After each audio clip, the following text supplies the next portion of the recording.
સોમનાથ સ્વાભિમાન પર્વની ઉલ્લાસમય ઉજવણીનો આજે બીજો દિવસ।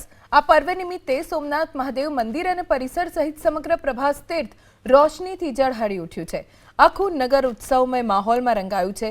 રંગબેરંગી કલાત્મક લાઇટ્સ, બેનર્સ, ધજાથી સોમનાથનો મુખ્ય માર્ગ સજાવી દેવાયો।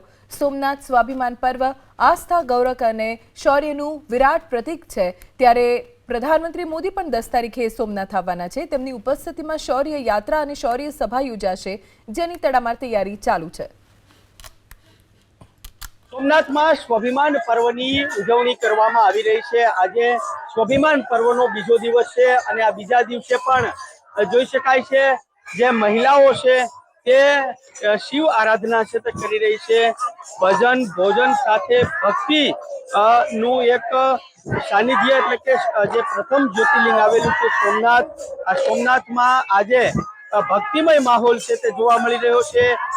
સ્વાભિમાન પર્વને લઈને પીએમ મોદી પણ 10 અને 11 જાન્યુઆરીએ સોમનાથ પધારવાના છે, જેને લઈને એક તરફ તેની તડામાર તૈયારીઓ છે તે ચાલી રહી છે, તો બીજી તરફ આખું પ્રભાસ ક્ષેત્ર છે તે હર હર મહાદેવ અને જય સોમનાથના નાદથી ગુંજી રહ્યું છે।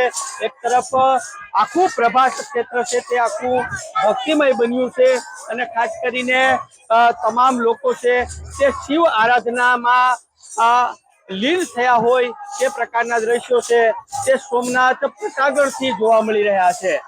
અર્જુન વાળા, એબીપી અસ્મિતા, ગીર સોમનાથ।